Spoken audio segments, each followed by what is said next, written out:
మీ ఎలాంటి వ్యాపార ప్రకటనలకైనా వెంటనే మా ఛానల్ సంప్రదించండి. ప్రస్తుతం మనతో పాటు ప్రముఖ ఆధ్యాత్మికవేత్త ఐకాన్ ఆస్ట్రాలజర్ గట్టిపల్లి సురేష్ బాబు గారు ఉన్నారు. సో గురువు గారితో మాట్లాడేద్దాం. నమస్కారం గురుగారు. జై శ్రీమన్నారాయణ. ఫిబ్రవరి మాసం, అందులో మనకి మాఘ మాసం, ధనుస్సు రాశి వాళ్ళకి ఈ నెల ఏ విధంగా కలిసి రాబోతుంది, ఎటువంటి విషయాల్లో ఎక్కువగా జాగ్రత్తలు తీసుకోవాలంటారు? ధనుసు రాశి 2026 సంవత్సరం ఫిబ్రవరి మాసం ద్వాదశ రాశుల్లో ఒకటి ధనుసు రాశి. ఈ ధనుసు రాశి వారికి ముఖ్యంగా ఆర్థిక స్థితిగతులు మనం చూసుకోవాలి. ఇంతవరకు కూడా ఎంత సంపాదించినా కూడా చేతికి డబ్బులు ఉండవు. ఎక్కడ పెట్టినా ఏటో ఒక దాన్ని పోతుంది. రూపాయి కూడబెడతారు వీళ్ళు. చాలా జాగ్రత్తమంతులు. ఏ చిన్న విషయాన్ని కూడా భూతత్వంలో చూస్తూ ఉంటారు. ధనుసు రాశి కదా, ఇలా చూస్తుంటారు భూతత్వంలో ప్రతి చిన్న విషయాన్ని కూడా. ఎవరైనా ఏదైనా అన్నారనుకోండి, అమ్మో చాలా కష్టం వాళ్ళతో, 100 మందికైనా ఒకే సమాధానం చెప్తారు. అలాంటి ధనుసు రాశి వారు ఇక మంచి వ్యక్తులు, ఏదైనా కావాలంటే సహాయ సత్కారాలు చేస్తూ ఉంటారు, ఎవరికి కావాలంటే హెల్ప్ చేస్తుంటారు. అక్కడే బొక్క బోళ్ళ పడతారు, పప్పులో కాలేస్తారు అనమాట. ఎట్లా అంటే రూపాయి దాచిపెడతారు. ఈ దాచిపెట్టే రూపాయి కాస్త ఎవరొకరు వెళ్ళేసి, అన్న అక్క నాకు కొంచెం డబ్బులు అవసరం అనగానే ఇక ఎంత అవసరం ఉందో ఏమో అని చెప్పేసి అని జేబులు దుడిపి మళ్ళీ ఇస్తారు. ఇచ్చిన తర్వాత ఇంకేముంది, వాళ్ళు దొరకరు, రారు, దగ్గర రారు. డబ్బులు అడిగితే ఫోన్ స్విచ్ ఆఫ్ చేస్తారు. ఇంటికి పోతే ఇంటికి తాళం ఉంటుంది, పెద్ద తాటికి తాళం ఉంటుంది. ఇక వీరికి గొడవలు పడి శత్రువు కూడా అవుతారు. ఇక లేదురా బాబు అని చెప్పి వీళ్ళు తెచ్చుకుంటారు, ఎక్కడో దగ్గర కొంత గొప్ప తెచ్చుకుంటారుగా, వీళ్ళు కట్లాక అల్లాడాలి. అసలు వీరి చేతి ద్వారా డబ్బులు ఇచ్చి వీరు అప్పు తీసుకొచ్చి ఆ అప్పు తెచ్చడానికి వీరు జాబ్ చేస్తారు, లేదా వీరు జాబ్ అవసరం అసలు. అట్లాంటి ధనుసు రాశి ఇక ఇన్నాళ్ళు అదే జరిగింది. అందరూ అనుకుంటారు, అమ్మ ఎంత జాగ్రత్తపరుడో, అమ్మో మా అల్లుడు ఎంత జాగ్రత్తపరుడో అండి, అందులో ధనుసు రాశి, మా కొడుకు చాలా జాగ్రత్తపడు ధనుసు రాశి, మా అమ్మాయి ఉంది చూసారా, అమ్మో రూపాయి కూడబెట్టది, తీసుకుపోయి ఏం చేస్తాయా, సమర్పించుకుంటుంది. అట్లాంటి మంచి వ్యక్తులు అనమాట వీరు. ఏది కూడా నిస్సహార్థంగా ఏది ఆశించరు. వీరికి కావాల్సింది ఇష్టమైంది మాత్రమే వీరు అనుకుంటారు తప్పితే ఉచితంగా ఊరికి ఏది తీసుకోరు. అలాంటి వాళ్ళు దొరకడం అదృష్టం. ఒకరింట్లో ఉన్నా సరే ఆ ఇల్లు మొత్తం కూడా అలానే ఉండిపోద్ది. ఇక ఎదగదు కదా, ఎట్లా ఎదుగుతుంది, ఎదగదు. కాబట్టి అలాంటి ధనుసు రాశి వారు కాకపోతే ఒకటిలేండి, ఏదైనా బాధ్యత తీసుకుంటే బాధ్యత రహితంగా కాకుండా బాధ్యతగా తీసుకుని చేస్తారు. కాకపోతే వాళ్ళ దగ్గర ఉన్నట్టు ఒక గుణం ఏంటంటే, అది కొంతమందికి మంచిది, కొంతమందికి చెడ్డది. కొన్ని విషయాల్లో మంచిదే. అది ఏమిటంటే వీరి ఆలోచన తగ్గట్టుగా అందరూ ఉండాలనుకుంటారు. అది మాత్రం కొంతమందిలో వర్తించదు. అది అందరూ ఎవరో ఉంటారండి. ఇప్పుడు పెళ్ళైద్ది, భార్య నా ఆలోచనలో ఉండాలంటే కరెక్టే, కానీ నేను చెప్పినట్టే ఉండాలంటే కరెక్ట్ కాదు కదా. సో అలానే వీరికి భార్యాభర్త మధ్య కూడా గొడవలు వస్తూ ఉంటాయి. ఇకపోతే ఆర్థిక స్థితిగతులు వీరికి ఈ రకంగానే వస్తాయి, సంక్షోభాలు. వీరికి రావాల్సిన డబ్బు రాదు. పెట్టుబడి వ్యాపారాలు కూడా వీరు 2 రకాల వ్యాపారాలు చేస్తారు. ఒకటి వ్యాపారం చేస్తారు, ఒకటి జాబ్ చేస్తారు. మల్టిపుల్ వేరే వాళ్ళకి ఇవ్వాలి కదా, అలా చేస్తూ ఉంటారు. కాబట్టి వీరికి అన్ని రకాలుగా సానుకూలంగా ఉండాలి అనుకుంటే కనుక ఒక చిన్న పరిహారం చేసుకోవచ్చు. ఒక 56 రూపాయలు, ఇది కూడా డబ్బుతో చూడండి, వీళ్ళ అదృష్టం చూడండి, పరిహారం కూడా డబ్బులతోనే ఉంది. లైఫ్ లాంగ్ వీళ్ళు ఎవరికి డబ్బులు ఇవ్వకపోతేనే బాగుంటుంది అంటారు. ఇవ్వకున్నట్టుంటారు, ఖచ్చితంగా అబ్బే అట్లా ఉండదే, ఇస్తారు. మళ్ళీ మన వీడియో చూసాను, ఎక్కడైనా మారండి, ఇవ్వకుండా ఉంటే వీళ్ళకి ఏంటంటే డబ్బులు ఇవ్వకపోవడం మారడం కాదు, డబ్బులు ఇచ్చినా మళ్ళీ రావాలి. అలానే దాని తగ్గట్టుగా సంపాదించుకోవాలి. అలా కావాలి వీళ్ళకి వరుణులు. అంతేగాని వీళ్ళ మనసు మార్చుకోమంటే అబ్బే మార్చుకోరండి, మారరు వాళ్ళు. కాబట్టి వీళ్ళకి ఏం చేయాలంటే పరిహారం, అది కూడా వీళ్ళ అదృష్టం చూడండి, డబ్బుతోనే ఉంది పరిహారం కూడా. ఒక 56 రూపాయలు తీసుకొని ఏదైనా ఒక గురువారం లేదా బుధవారం వచ్చిన సాయం సంధ్యలో ఈ 56 రూపాయలు తనకి తానే దిష్టి తీసుకోవాలి. అది రూపాయి కాయిన్సా, 10 రూపాయల కాయిన్సా, 5 రూపాయల కాయిన్సా, 20 రూపాయల కాయిన్సా అని పర్లేదు, ఇండియన్ డబ్బు అయితే చాలు. ఈ 56 రూపాయలు తీసుకొని తనకి తానే దిష్టి తీసుకోవాలి, క్లాక్ వైజ్గా 7 టైమ్స్ తీసుకొని అవి ఆ డబ్బులతో గోధుమ పిండి తీసుకోవాలి. గోధుమ పిండి తీసుకొని దాన్ని చిన్న చిన్న ఉండలు చేసుకోవాలి. ఈ ఉండలు చేసి, నాకు ఇలా సమస్య ఉంది, డబ్బు ద్వారా నేను ఇస్తే ఇట్లా అవుతలేదు, నాకు ఏ కార్యక్రమం ముందుకెళ్ళట్లేదు, నాకు నరదిష్టి నరఘోష ఉంది అనుకుంటుంటే కనుక చిన్న చిన్న పేపర్ మీద రాసుకొని, ఆ పేపర్లు రెడ్ పెన్తోనే బ్లూ పెన్తోనే రాసుకోవచ్చు, రాసుకొని ఆ పేపర్లు ఈ ఉండలో పెట్టాలి. ఈ ఉండలు తీసుకుని వెళ్ళి ఎక్కడైనా పారేడు నీటిలో వేయాలి, చేపల చెరువులో వేయాలి. వేస్తే ఆ ద్వారా వీరికి ఆదాయ వనరులు పెరుగుతాయి. వీరు మారరు, ఇస్తూనే ఉంటారు. కాబట్టి ఆదాయ వనరులు పెరుగుతాయి. ఇది ఒకటి చేసుకోవాలి. ఇక వీరికి ఆరోగ్య సమస్య, ఈ ఆరోగ్య సమస్య వీరికి ఎప్పుడు కూడా అనీజీగా ఉండడం, అన్ఫిట్గా ఉండడం, నరదిష్టి వల్ల తలకాయ నొప్పి రావడం, సైనిస్, హెడేక్, అలానే థైరాయిడ్, గ్రంథుల సమస్యలు, back pain, shoulder pain, gastric trouble, liver problems, ఇలాంటి ఎప్పుడు కూడా వీరికి వస్తూనే ఉంటాయి. అసలు ముఖ్యమైనటువంటి కారణం ఏంటంటే వీరికి ఎక్కువగా స్ట్రెస్ అవుతుంటారు. దీని ద్వారానే వీరికి జబ్బులు వస్తాయి. కాబట్టి అలాంటి దరి చేరకుండా ఉండాలంటే ఎక్కువ ఆలోచించకూడదు. కాబట్టి అలాంటి దరి చేరకుండా ఉండాలంటే డ్రై ఫ్రూట్స్ కానీ ఫ్రూట్స్ కానీ ఎక్కువ తింటూ ఉండాలి. దీంతోపాటు సాంబారు, రసము ఇలాంటివి ఎక్కువ తింటూ ఉండాలి. ఇదే పరిహారం వీరికి. అలాంటి సాంబార్, రసం లాంటివి ఎక్కువ తింటూ ఉండాలి. వీరికి అలాంటి దరి చేరకుండా ఉంటాయి. ఇకపోతే విదేశీయానం ప్రయత్నించాలనుకుంటే ఇక ఈ ఫిబ్రవరి మాసం మొత్తం కూడా విదేశీయానం ప్రయత్నం అనేది అంత పెద్దగా రాణించదు కాబట్టి ఆ మానుకోవడం మంచిది. ఏప్రిల్ 5వ తారీఖు తర్వాత వారు విదేశీ ప్రయత్నం అనేది చేసుకోవచ్చు. ఆల్రెడీ వెళ్ళాల్సి వస్తుంది, ఆల్రెడీ జాబ్ ఉన్నది అనుకుంటే ఓకే, ఎప్పుడైనా చేసుకోవచ్చు.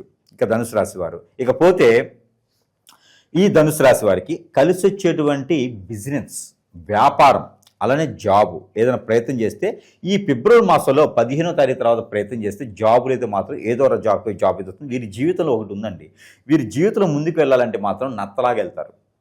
కాబట్టి ముందుకు వెళ్ళాలంటే సింహంలాగానో పుల్లానో గుడతలాగా వెళ్ళరు. నత్త అంటే వేసే ప్రతి అడుగు కూడా వెనకొక 10 సార్లు ముందొక 10 సార్లు చూసి అడుగు వేస్తారు. ఆ అడుగు వేసిన దగ్గర వీరికి నచ్చినట్టు విధిగా ఉంటే కనుక అక్కడ ఉండరు. వాడు ₹1,00,00,000 ఇచ్చినా అక్కడ ఉండరు, పరిగెత్తుండి వచ్చేస్తారు. కాబట్టి వీరికి అన్నీ నచ్చాలంటే చిన్న జాబులే వస్తాయి. ఆ చిన్న జాబులు కూడా ఎట్లా ఉండాలి? స్ట్రెస్ అలగకూడదు, స్ట్రెస్ అవ్వకూడదు, వీరిని ఎవరు ఏమో అనకూడదు, అంటే కోపం మళ్ళీను అలాంటి జాబులే చేయాలి వీరు. కాబట్టి బాగానే ఉంటుంది. ఆ చిన్న కానీ వీరు ఎదుగుతానికి ఉంటుంది, కానీ ఒకేసారి ₹1,00,00,000 అయితే వీరికి రావు. ఇక బట్టల షాపులు, మెడికల్ షాపులు వీరికి అద్భుతంగా ఉంటాయి. మెడికల్ దుకాణాలు కావచ్చు, బట్టల షాపులు కావచ్చు, డయాగ్నోస్టిక్ సెంటర్స్, నర్సులు గాను, డాక్టర్లు గాను తీసుకుంటే కనుక వీరికి అద్భుతంగా ఉంటుంది. ఓన్ సర్వీస్ చేసుకోవచ్చు వీరును. ఇంకా గవర్నమెంట్, సెంట్రల్ గవర్నమెంట్ జాబ్స్ అయితే పెద్దగా వీరికి యోగించట్లేదు. ఎందుకంటే వీరిలో ఉన్నటువంటి స్ట్రెస్, వీరిలో ఉన్నటువంటి నిదానత్వమే దీనికి గవర్నమెంట్ జాబ్ కానీ సెంట్రల్ గవర్నమెంట్ జాబ్ కానీ వెళ్లకుండా ఉండేదానికి ఆస్కారం చేస్తుంది. శని భగవాన్ అశుభ దృష్టి కూడా కొంత ఉంది, కేతు అశుభ దృష్టి కూడా కొంత ఉంది. కాబట్టి తొందరపాటు నిర్ణయాలు తీసుకొని బొక్కబోర్లో పడతారు. కాబట్టి కొంత తొందరపాటు నిర్ణయాలు తీసుకోవద్దు. కోర్టు వ్యవహారాల్లో భార్యాభర్తల మధ్య గొడవ ఏంటంటే కనుక 3వ వ్యక్తి ద్వారానే వస్తుంది. ఆ 3వ వ్యక్తిని రానియకుండా చేసుకోవాలి. అలా వస్తుంది అంటే కనుక ప్రతిరోజు కూడా హాట్ వాటర్లో తేనె, అలానే బాదం పౌడర్ కొంచెం వేసుకొని ప్రతిరోజు కూడా తాగుతూ ఉంటే కనుక వారికి అలాంటి సమస్యలు రాకుండా ఉంటే, ఖర్జూర పళ్ళు, జాజికాయలు పాలలు వేసుకొని తీసుకుంటే కూడా వీరికి అలాంటి సమస్యలు రాకుండా ఉంటే 3వ వ్యక్తి మధ్యలో రాకుండా ఉంటారు. ప్రతిరోజు కూడా కులదైవానికి, ఇష్టదైవానికి ఏదైనా ఆలయంలో మట్టి ప్రేమ దీపారాయణ చేసుకుంటే కనుక వీరికి కలిసి వస్తుంది. కొబ్బరికాయలు ఒక 5 సమర్పించుకున్న అమ్మవారికి కలిసి వస్తుంది. ఇలాంటి గొడవలు రాకుండా ఉంటాయి. గురుగారు, అలాగే శత్రువులు ఎక్కువగా ఉన్నారు, లేదంటే మేమేం కొనుక్కున్నా కూడా అభివృద్ధిలోకి వస్తున్నా కూడా పక్క వాళ్ళు చూడలేకపోతున్నారు, ఏడుపులు ఎక్కువగా ఉన్నాయి, నరఘోష, నరదిష్టి ఉంది, అలాగే అన్యోన్యంగా ఉంటారు భార్యాభర్తలు, వీళ్ళతో ఎఫ్ఐఆర్ పెట్టుకోవాలనో, వీళ్ళని విడదీసి వాళ్ళ వైపు మళ్లించుకోవాలనో, ఏదో ఒక మందు పెట్టడమో, చెడు క్రియలు ఇలా చేస్తూ ఉంటారు. దీని బారిన చాలామంది పడి ఇబ్బంది పడుతున్నారు. మరి దీనికి సొల్యూషన్ ఏంటని చాలామంది అడుగుతున్నారు. గురుగారు ఏం చెప్తారు వీటికి? ఖచ్చితంగా మనకి ఇప్పుడు కలియుగంలో ఉన్నాం. 2026 సంవత్సరంలో ఉన్నప్పటికీ కలియుగంలో ఉన్నాం. ఈ కలియుగ శాతం కూడా పాపాలు, కర్మలు ఎక్కువగా ఉంటాయి. దీనికి తగ్గట్టుగా ఎక్కడంటే కనుక ఎక్కడ ఉంటుందంటే ఈ ప్రాబ్లము, ఎవరైనా సుఖంగా బతుకుతున్నారన్నా, అంటే నలుగురు ముందు నవ్వినా కూడా చాలా సమస్యే, కొందించుకోవడమే. నవ్వితే కూడా అమ్మో వీరికి ఏం సమస్యలు లేవు కావాలి, ఓర్చుకోలేరు అన్నమాట ఎదుటివాళ్ళు. వీరికి ఏ సమస్యలు లేవు కావాలని చెప్పేసి వీరి మేము 10 ఏడుస్తూ ఉంటారు. అరే సుఖంగా బతికేదానికి లేదు. ఈ రోజుల్లో భార్యాభర్తలు ఎంతో సుఖంగా అన్యోన్యంగా ఉండాలనుకుంటారు. కంఫర్టబిలిటీ చెక్ చేసుకొని పెద్దలందరి సమక్షంలో సాక్ష్యంగా పెళ్లి చేసుకుంటారు. పెళ్లి చేసుకొని కూడా వీరి మధ్యన ఎవరో వచ్చి పొలలు పెడతా ఉంటారు. ఎఫ్ఐఆర్లు పెట్టుకుంటారు. ఎట్లా ముందు పెట్టడం, హిప్నాటిజం, బ్లాక్ మ్యాజిక్, వశీకరణం, చాతబడి, బాగలముఖి, భానుమతి, ఏక్షిని, బాగా స్పిరిట్, అష్టదిబ్బందన, ఇలాంటి క్రియలు ఎన్నో రకాలు ఉన్నాయి. జీవితంలో ఎదకపోవడానికి గల కారణాలు ఏంటంటే ఇలాంటి క్రియలు చేయించబడటం, ఎవరో మన మీద కన్నేసి మన ఎదుగుదల తట్టుకోలేక, ఇవన్నీ మనకి జాతకాలు అనుకుంటారు చాలామంది కూడా.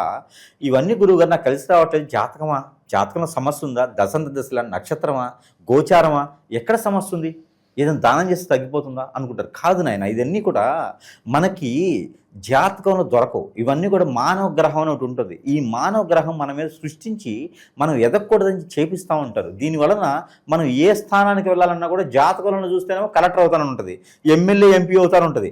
మరి చూస్తేనేమో బిల్ కలెక్టర్ అవుతాడు. ఎమ్మెల్యే, ఎంపీ కింద అక్కడ అయిన వాళ్ళు వెళ్ళటానికి, అపాయింట్మెంట్ తీసుకుని వెళ్ళడానికి కూడా వీళ్ళకి అవకాశం ఉండదు.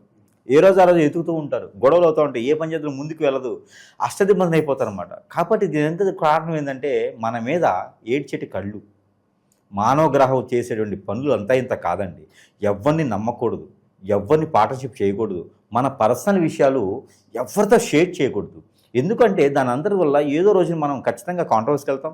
ఏదో రోజున మనల్ని హిప్నటైజ్ చేసేసి మనల్ని బొగ్గుపాలు చేసేటువంటి వారు మన చుట్టూతూనే ఉంటారండి. మన బంధువుల్లో, మన మిత్రుల్లో, మన శ్రేయోభిలాషులను చెప్పుకొని తిరిగే వాళ్ళు, మన కొలీగ్స్లోను ఇలాంటి వాటే ఉంటారు. నా గురించి ఇంకోళ్ళకి అవసరమేమో చేయటానికి, నా గురించి తెలిసిన వాళ్ళకే కదా అవసరము. అందుకొని ఎవరిని నమ్మే పరిస్థితి లేదు. మరొక విషయం, ఇది చిన్నపిల్లల మీద పెద్ద పిల్లల మీద జరుగుతూ ఉంది.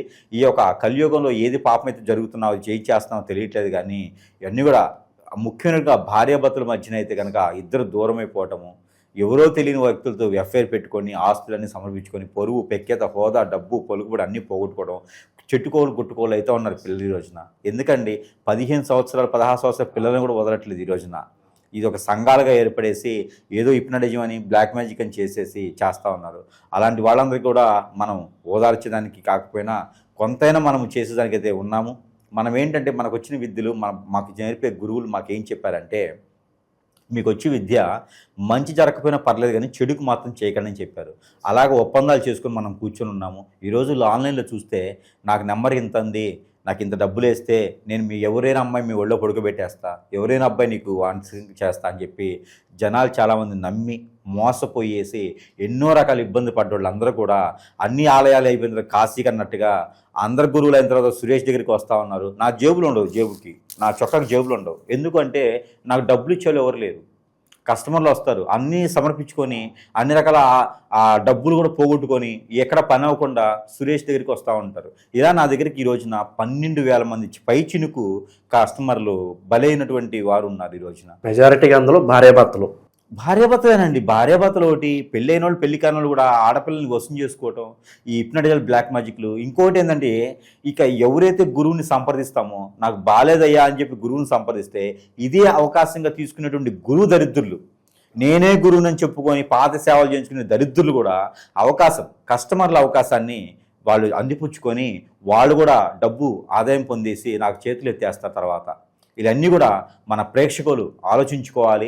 అసలు నాకు సమస్య ఏంటి?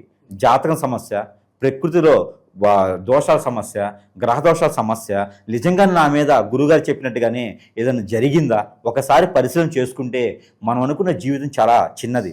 ఈ జీవితంలో మనం అనుకున్నది సాధించాలి. లేకపోతే అరుంధతిలో 3వ జన్మ 4వ జన్మలాగా మనం ఎత్తుతూనే ఉంటాం. కాబట్టి ప్రతి జన్మ మోక్ష జన్మ అవ్వాలి ప్రతి మానవుడికి కూడా. అంటే కనుక ఈ జన్మలోనే మనం అనుకున్న కార్యక్రమాలు చేయాలి. అందుకని మానవులు ఎప్పుడు కూడా న్యూట్రల్గా ఉండాలి, పాజిటివిటీగా ఉండాలి. అంతేగాని నెగిటివ్ దానికి వెళ్ళకూడదు, అలాంటి ఆచరణ చేయకూడదు. ఏదైనా ఉంటే సానుకూలంగా ఎదుటివారికి సహాయం చేయాలి, లేకపోతే మన పని మనం చేసుకోవాలి. ఎవరు కూడా మనల్ని ఆశించరు. కాబట్టి ఇలాంటి వ్యసనాల జోలు వెళ్ళకండి. ఆన్లైన్లో ఏదో కనిపిస్తూ ఉంది అని ఇంకొకరి జీవితాన్ని నాశనం చేయకండి. అలాంటి చేస్తే కూడా చివరికి మనకే అంటుకునేది అది. కాబట్టి అలాంటి చేయకండి. అలా బలైన వాళ్ళు ఎవరైనా ఉంటే ఖచ్చితంగా సంప్రదించగలిగితే కనుక వారికి నాకు తోచినటువంటి పరిష్కార మార్గం అయితే కనుక చూపించబడేదానికైతే ఎప్పుడు కూడా సగర చేసేదానికైతే మనం సిద్ధంగానే ఉన్నాం. కాబట్టి ఎవరు కూడా వనరులు ఉన్నాయి ఈ రోజున నాశనం అవ్వద్దు, ఎవరు కూడా బలవ్వద్దు. ఏదైనా సమస్య ఉందంటే కనుక ఆకలి అవ్వకపోవటం, నిద్ర పట్టకపోవటం, ఆందోళన, చిరాకు, కోపం రావటం, సరిగా తినలేకపోవటం, ఏ పని చేద్దాం ముందుకు వెళ్ళలేకపోవటం, మన మాట వినలేకుండటం, అలానే చెప్తే వినపడటం, అలానే ఒంటరిగా ఉండాలనిపించడం, ఎటన్నా వెళ్ళిపోవాలనిపించడం, నెగిటివ్ థాట్స్ రావటము, కాళ్ళు ముందుకు వెళ్ళకపోవడం, ఆరోగ్య సమస్యలు, ఆర్థిక సమస్యలు, ఏ పని చేసినా ముందుకు వెళ్ళదు, అలానే దరిద్రం మన చుట్టూతోనే ఉంటూ ఇవన్నీ జాతకాలు ఉండవండి. ఏదో చెడు క్రియ జరిగితే చెప్తే జాతకాలు ఇవన్నీ ఉండవు. కాబట్టి ఇలాంటిది ఏదైనా ఉంటే ఖచ్చితంగా సంప్రదిస్తే వారికి పరిష్కార మార్గం అయితే ఖచ్చితంగా మనం అయితే చూపించడానికి సిద్ధంగా అయితే ఉన్నాం. వివాహాలకు అనుకూలంగానే ఉంటుందంటారు గురుగారు. ఇప్పుడు మోడ్జం నడుస్తుంది, ఈ టైంలో మంచిది కాదు అన్న ఒక భావన ఉంటుంది సాధారణంగా. ముఖ్యంగా ధనుసు రాశి వారికి ఏంటంటే వివాహ ప్రయత్నాలు వీరు ఏంటంటే కొంత మొండి మూర్ఖులు, వినరు. వీరి భాష, వీరి జాస వీరికే ఉంటుంది. వీరికి ఏంటంటే ఒక లవ్ ఉంటుంది. ఆ దరిద్రం తగ్గట్టుగా ఈ లవ్ ప్రభావం ఎలా ఉంటుందంటే పెళ్లికి ముందు ఒకలా, పెళ్లి తర్వాత ఒకలా ఉంటుంది. ఇక కర్మజాలక పెళ్లి దాకా వెళ్ళింది అనుకున్న ఆ విషయం. అసలు వీళ్ళకి లవ్ ఫెయిల్యూర్, భాషను చెప్పంటే లవ్ ఫెయిల్యూర్ వీళ్ళు. ఇక తుమ్మిదొకటి ముక్కుతో అనుకున్నట్టుగా ఏదో ఇక తప్పతరా బాబు బలవంతంగానో అదో ఏదో చెప్పుకుంటూ పెళ్లికి ముందు ఉన్నటువంటి మనసులు పెళ్ళైన తర్వాత ఉండవు. కాబట్టి వీరు గట్టిగా మూర్ఖంగా పెళ్లి చేసుకుంటారు అనుకోండి. పెళ్ళైన తర్వాత 3 నెలలు 4 నెలలకే గొడవలు అవుతాయి. తట్టుకోలేరు అనమాట. వీరి ఆలోచన వేరే ఉంటుంది, వీరి ఆలోచన వేరే ఉంటుంది. పెళ్లి కాకముందు అది ఎట్లా ఉంటుందంటే మసిపూసి మారేడికాయ అనమాట, మిరాకిల్స్, మాయాలన్నమాట. అవన్నీ కూడా మనసులు మారిపోతే గొడవలు అవుతూ ఉంటాయి. కాబట్టి వీటికి లవ్ మ్యారేజ్ సక్సెస్ అవుతుంది, అరేంజ్ మ్యారేజ్ సక్సెస్ అవుతుంది. పెళ్లి కూడా వీళ్ళు చిన్న వయసులో చేసుకోవాలి, లేకపోతే కష్టం. పెద్ద అయిన తర్వాత చేసుకోవాలంటే వీరికి ఎవరు సపోర్ట్ చేయరు. వీరి దగ్గర సపోర్ట్ తీసుకున్న వాళ్ళు కానీ వీరికి సపోర్ట్ చేసేవాళ్ళు ఉండరు. కాబట్టి వీరికి పెళ్లి అనేది మాత్రం కొంచెం ఆచి చూసి పెళ్లిలో మాత్రం వీరికి తర్వాత మంచి లైఫ్ ఉంటుంది చేసుకుంటే కనుక. ఇకపోతే ఫిబ్రవరి మాసం 2026 సంవత్సరం లేదు కనుక పెళ్లి సంబంధాలు చూసుకోవడానికి అయితే బాగుంటుంది, కానీ పెళ్లి చేసుకోవడానికి అయితే కరెక్ట్గా కాదు. ఏప్రిల్లోనే వీరికి పెళ్లి, ఏప్రిల్ మే నెలలోనే కనిపిస్తుంది. కాబట్టి పెళ్లి సంబంధాలు కుదుర్చుకోవడానికి బాగుంటుంది. దక్షిణ వైపు సంబంధం కుదరకూడదు, అలానే ఉత్తర వైపు సంబంధం కూడా కుదరదు. పరమట ఉత్తరం, ఆ పరమట తూర్పు, ఈ రెండు వైపులు వచ్చేటువంటి సంబంధాలు మాత్రమే వీరు ట్యూన్ చేసుకోవాలి, సైజ్ చేసుకోవాలి. ఇకపోతే ధనుసు రాశి స్త్రీలు, నిరుద్యోగులున్నా, గృహిణీలున్నా, కొత్తగా వ్యాపారం చేయాలనుకున్నా, ఎవరైనా సరే నిరుద్యోగులుగా పెళ్లి కావాలనుకున్నా, విదేశాన్ని వెళ్ళాలనుకున్నా కూడా వీరు ఒక చిన్న పరిహారం చేసుకోవచ్చు. వీరు ఇప్పటివరకు కూడా ఆలోచన విధానం, స్ట్రెస్, ఇంతవరకే ఏందమ్మా తినట్లేదా అట్లా ఉన్నావు అనుకునే విధంగా ఉంటారు వీరు ఫేస్ రీడింగ్. అలాంటి ఫేస్ రీడింగ్ నుంచి ముందుకు వెళ్ళడానికి వీరు ఎక్కువ మాట్లాడరు, ఎవరితో సన్నిహితంగా కలవరు. ఒకవేళ కలిసారంటే ప్రాణం ఇస్తారు, అంత గొప్పగా ఉంటారు. కాకపోతే వీరి ప్రేమ అనురాగం దొరకడం చాలా కష్టం ఎదుటి వాళ్ళకి. వీరి ప్రేమ అతీతం కాదు, పరిమితం కాదు, అతీతం. అంటే విచ్చలవిడితనంతో ఉండదు, కానీ చెప్పలేం.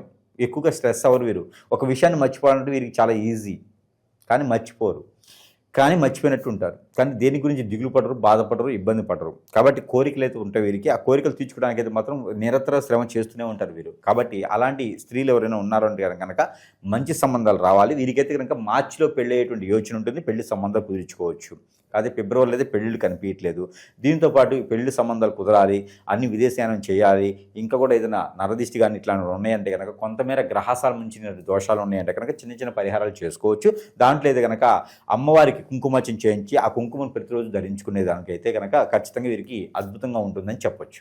అలానే మనకి చాలా మందిలో కూడా అడుగుతూ ఉన్నారు, గురువుగారు మీ దగ్గర వస్తువులు కూడా దొరుకుతాయి కదా, వస్తువులు తీసుకుని కూడా చాలామంది బాగుపడ్డ వాళ్ళు ఉన్నారు. అలానే మనం చూసినట్టయితే కనుక ఈ వస్తువులు తీసుకొని బాగుపడ్డ వాళ్ళని మనం గమనించినట్టయితే మనది ఎప్పుడైనా గురువు దగ్గరికి వస్తే కొన్ని లక్షల రూపాయలు ఖర్చులు అవుతూ ఉంటాయి. అలానే ఈ వస్తువులు తీసుకోవడం వల్ల కూడా వాళ్ళు అన్ని రకాల సానుకూల కొంతమేర ఉపశమనం అయితే లభ్యపడుతుంది. దాంట్లో ఒకటిగానే ఇది శక్తి యంత్రం. ఇది శక్తి యంత్రం ఇంట్లో పెట్టుకోవాలన్నమాట. వ్యాపార సంస్థలో కూడా పెట్టుకోవచ్చు. ఇది మంత్రోచ్చారణ చేసి ఉంటుంది. కావాలంటే అన్ని రేట్లో దొరికితే షాపుల్లో అలా కాదు, ఇది మంత్రోచ్చారణ చేసి ఉంటుంది. ఈ శక్తి యంత్రము ఇంట్లో పెట్టుకొని ధూపం వేసినట్టయితే కనుక వారికి అష్టైశ్వర్య ప్రాప్తి కలుగుతుంది. ఇకపోతే మన దగ్గర స్పిరిట్ ఒకటి ఉండిద్ది. స్పిరిట్ అంటే స్పిరిట్ కాదు, ఇది ఒక సెంట్. ఈ సెంట్ వచ్చేసి ఇంట్లో స్ప్రే కొట్టుకోవాలి. ఇలా జస్ట్ ఇలా స్ప్రే కొట్టుకోవాలి. ఇది 2 రోజులకు ఒకసారి 3 రోజులకు ఒకసారి జస్ట్ రూమ్లన్నీ కూడా స్ప్రే కొడితే ఇంట్లో ఉన్నటువంటి చేతబడి, హిప్నటిజం, బ్లాక్ మ్యాజిక్, ఆగలముక్కి ఏదైనా ఇంటికి చేయించినా, ఒకళ్ళొకరు కాకుండా పోయినా, డబ్బు ఆదాయం రాకపోయినా, ఇంట్లో ఏదైనా నెగిటివిటీ ఉన్నా, చెడు క్రియలు జరిగినా కూడా ఈ స్ప్రే కొట్టడంతో అన్ని రకాల సానుకూలం పడుతూ ఉంటుంది. ఇక మన దగ్గర అందరికీ తెలిసిన విషయమే ఇది ఆరావళి కాటుక. ఈ ఆరావళి కాటుక ఇంట్లో ఉండడం ద్వారా ఈ ఆరావళి కాటుక చిన్నపిల్లలు, పెద్ద పిల్లలు, అలాగే పెద్దవారు అందరూ కూడా పెట్టుకోవచ్చు. మగవారు అయితే తలలోనూ, ఆడవారు అయితే కంటికి పెట్టుకోవచ్చు, కారికాల్లో పెట్టుకోవచ్చు, చిన్నపిల్లలు అయితే నుదురు పెట్టుకోవచ్చు. ఈ ఆరావళి కాటుకు పెట్టుకోవడంతో నరదిష్టి, నరకోశ అన్నీ కూడా దూరం అయిపోతూ ఉంటాయి. ఇకపోతే సెంటు, ఈ యొక్క సెంటు కూడా నరదిష్టి, నరకోశే కాదండి, మన మీద చేతబడి కానీ, అష్టదిబ్బంది కానీ, బాగలముఖి కానీ, స్పిరిట్ కానీ, మందు పెట్టడం కానీ జరిగితే కూడా అవి కూడా పటాపంచులు అయిపోయేసి అన్ని రకాల సానుకూల పడే వాతావరణం ఉంటుంది. ఎక్కడైనా డబ్బు కోసం, ఆదాయ వనరుల కోసం, జాబ్ కోసం వెళ్ళే వాళ్ళందరూ కూడా మనమే చెడు దృష్టి పడకుండా ఎందుకు సెంటు వాడుకోవచ్చు. అలానే ఈ యొక్క అష్టదిబ్బందుల ముడుపు, ఈ అష్టదిబ్బందుల ముడుపు కూడా ఇంట్లో ప్రతిరోజు నిష్ఠితంగా ధూపం వేసుకుంటే కనుక ఇంట్లో నెగిటివిటీ ఒకటే కాదు, మనలో ఉన్నటువంటి, మన మనసులో ఉన్నటువంటి చెడు క్రియలు కూడా అన్ని కూడా పటాపంచలు చేసేలా ఉంటుంది. కాబట్టి ఇలాంటి క్రియలు కూడా వాడుకోవచ్చు. ఇవన్నీ కూడా సరస్వైనటువంటి ధరల్లోనే ప్రేక్షకుల వద్దకే, అంటే వారి చెంతకే చేర్చేటువంటి సదవకాశాలు మన దగ్గర ఉన్నాయి. ఇవన్నీ కూడా మంచి వాతావరణంలో చేసినవి, ఇవన్నీ కూడా మంత్రోచ్చారణ చేసినవి. కాబట్టి వారికి ఎలాంటి సమస్య కూడా చిటికలో పటాపంచలు చేసేలా ఉంటుంది. కాబట్టి ఇవన్నీ కూడా సద్వినియోగం చేసుకొని అందరినీ కూడా సానుకూల పడేటువంటి వాతావరణం లభించేయాలని నా ఒక చిన్న ఆశ. కాబట్టి అందరూ కూడా బాగుండాలి, అందులో మీరే ఉండాలి. కాబట్టి అన్ని రకాలు వాడుకొని అందరూ బాగుండాలని కోరుకుంటూ ఉన్నాను. జై శ్రీమన్నారాయణ.